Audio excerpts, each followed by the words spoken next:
Hi students, today we are going to discuss different folk paintings in India.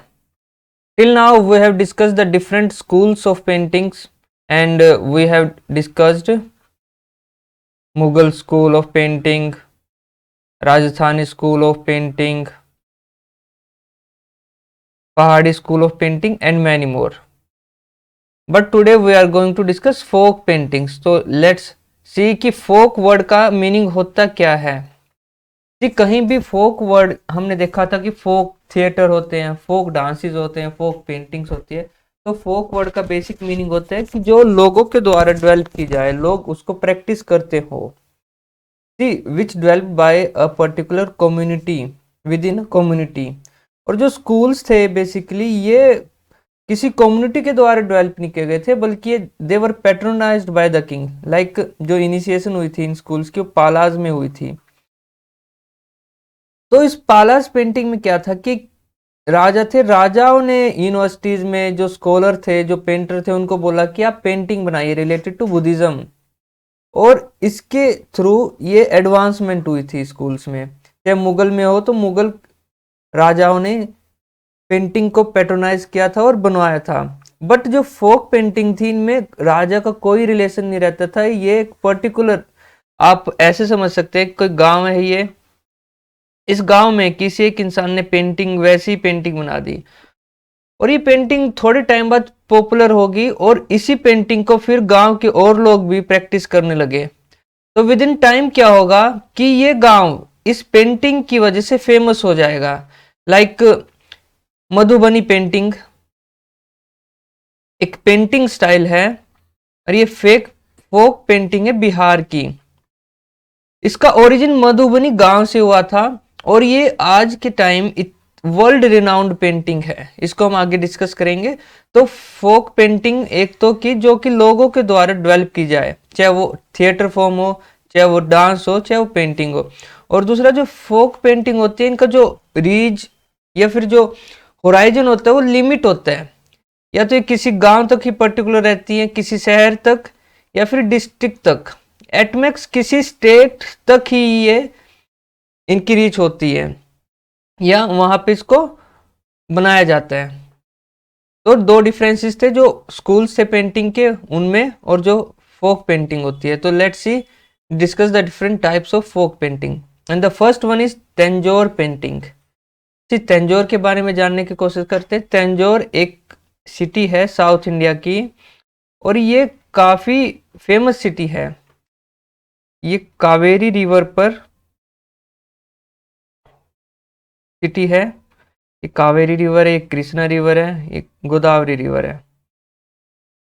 तो Kaveri river पर ये city establish हुई थी and this city was the capital of Cholas kingdom. और इसी की वजह से यहाँ पर फेमस फेमस टेम्पल्स हमें तंजौर में मिलते हैं, जैसे कि बृहदेश्वर टेम्पल।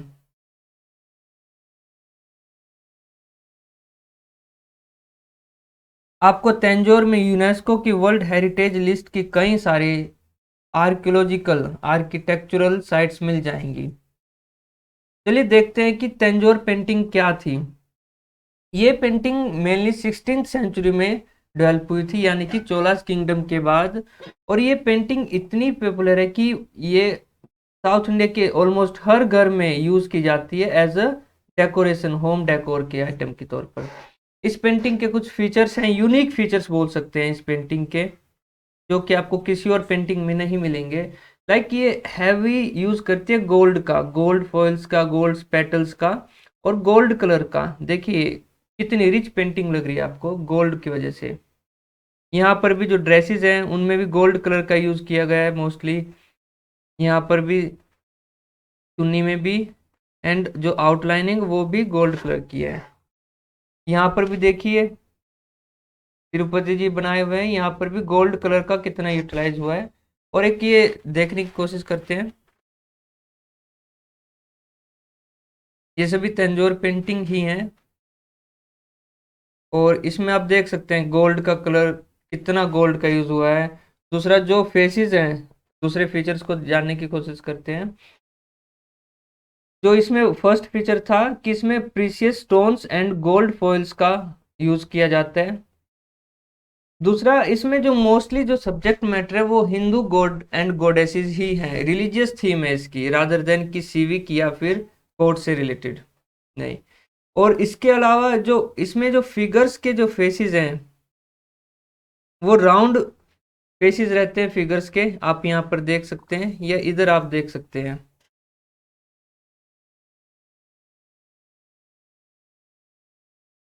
देखिए कृष्ण जी को कितना हेल्दी बनाया है, और कृष्ण जी के साथ जो सखियां हैं उनको भी कितना हेल्दी और राउंड फेस दिया है, और हैवी गोल्ड का यूज किया है, तो जिसकी वजह से ये बहुत सुंदर पेंटिंग लगती है।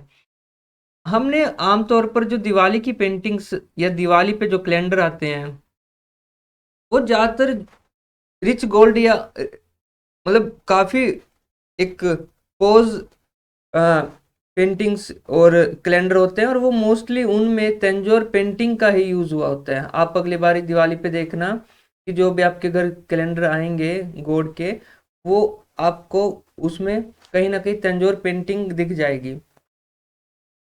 अच्छा, इसको बनाने के लिए एक चौक पाउडर का यूज होता है इस पेंटिंग को, और साथ में अफ्रीकन गम को यूज किया जाता है इन द रेस ऑफ 2:1। और जो ये मिक्सचर प्रिपेयर किया जाता है इस मिक्सचर को हम मूक बोलते हैं। यूपीएससी कई बार ये टर्मिनोलॉजीज पूछ लेता है कि मूक is related to which painting, और आपको ऑप्शन दे देगा, या ये भी पूछ सकता है कि मूक इज यू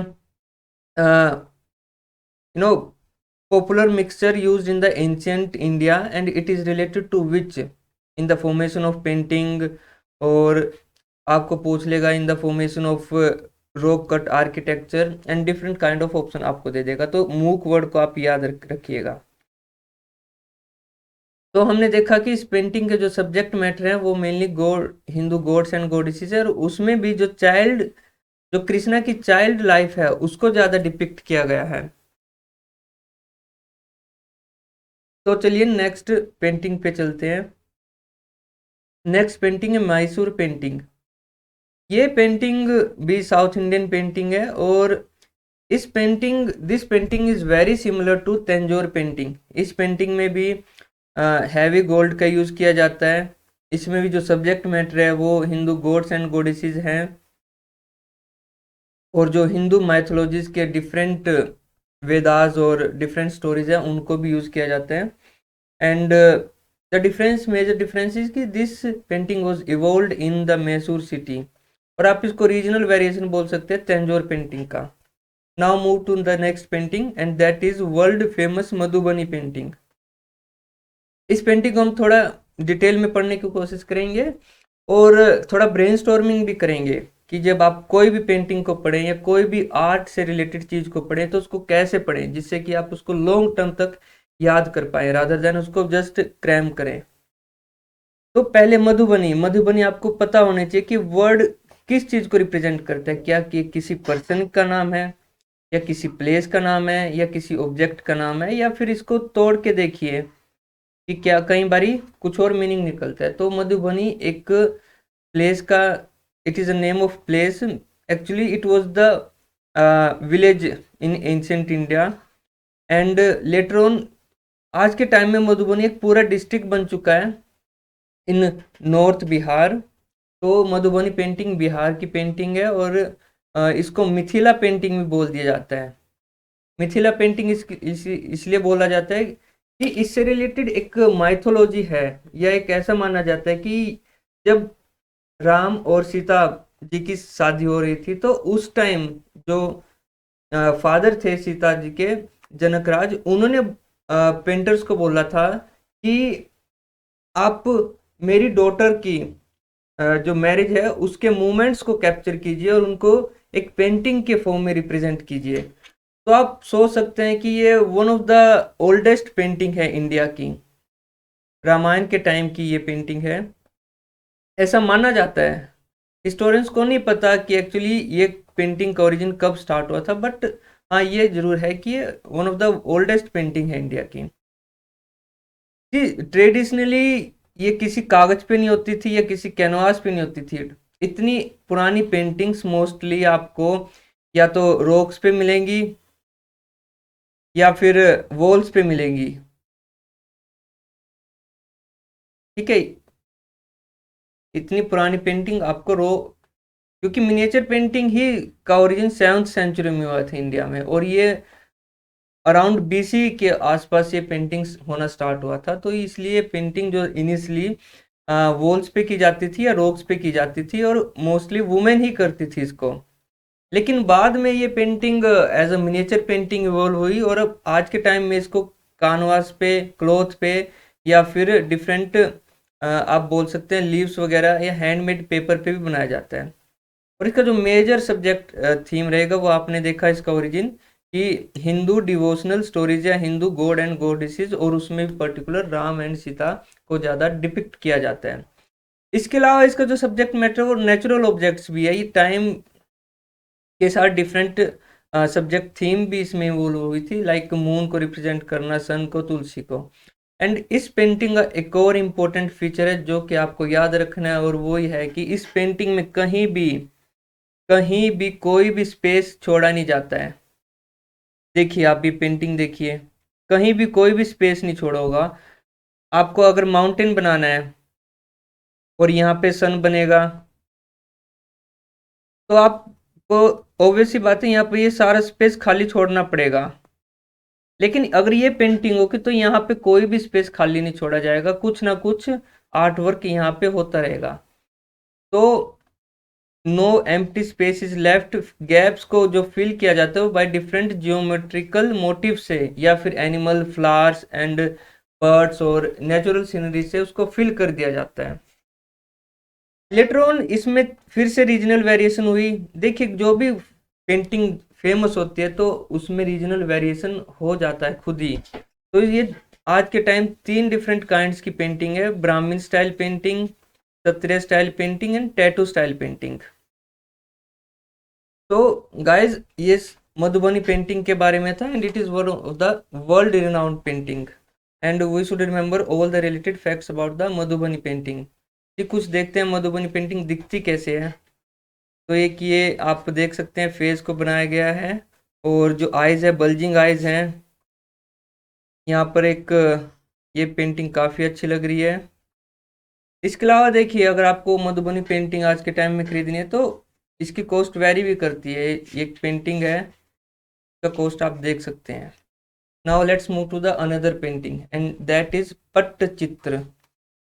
कि पहले देखते हैं कि ये नाम है क्या, किस चीज को रिप्रेजेंट करता है। क्या ये किसी पर्सन का नाम है, या किसी प्लेस का नाम है, या इसको तोड़ने के बाद देखते हैं इसका मतलब क्या है। पट्टचित्र, चित्र हम जानते हैं, चित्र बेसिकली बोल देते हैं पेंटिंग को, बोल देते हैं किसी ड्राइंग को, बोल देते हैं चित्र।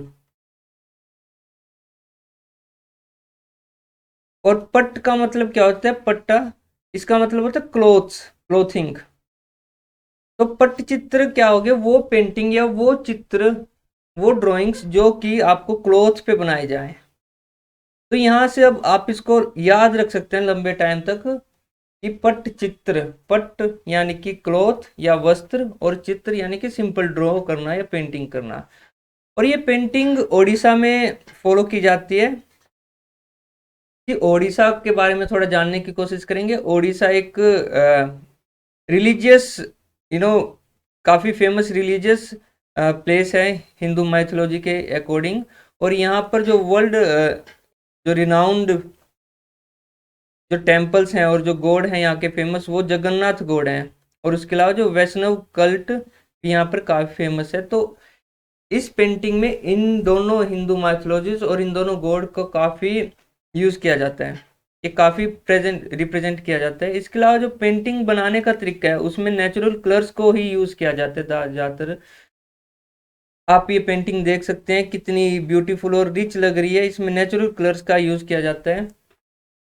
कि ये पूरा सीन दिखाया गया है, ये गणेश जी बैठे हैं और पूरी बारात चल रही है, डांस हो रहा है सब। तो पट्टचित्र पेंटिंग उड़ीसा की पेंटिंग है, और इसका आप मीनिंग याद रखिएगा।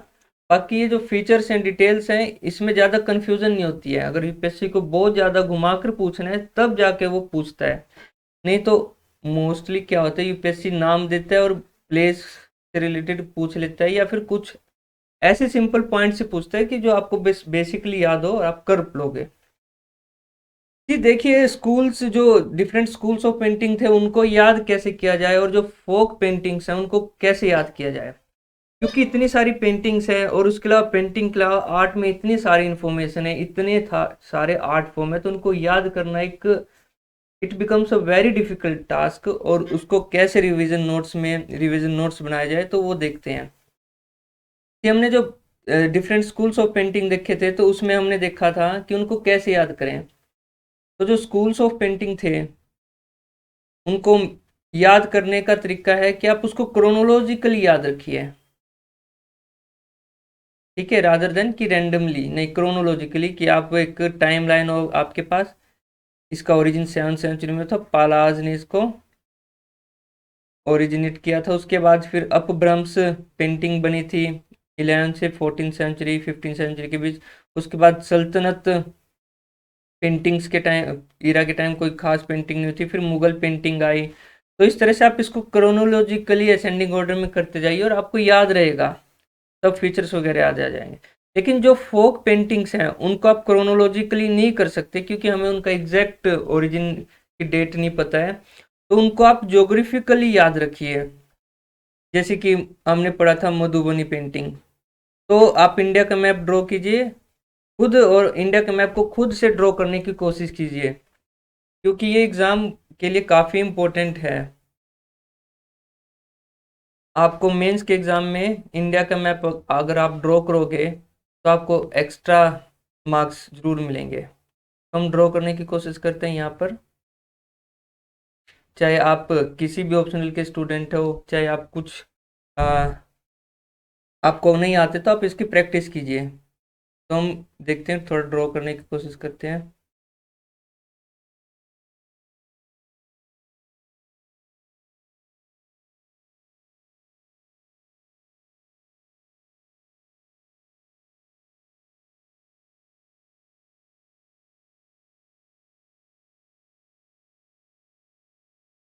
जी गाइस, धीरे धीरे हम अगर प्रैक्टिस करेंगे तो थोड़ा थोड़ा ठीक बनने लगेगा।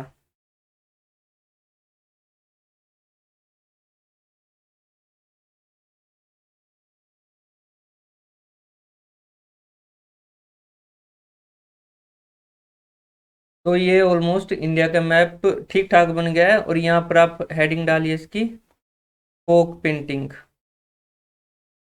और अब आप जो जितनी भी डिफरेंट फोक पेंटिंग्स हैं उनको इस मैप में प्रेजेंट कीजिए।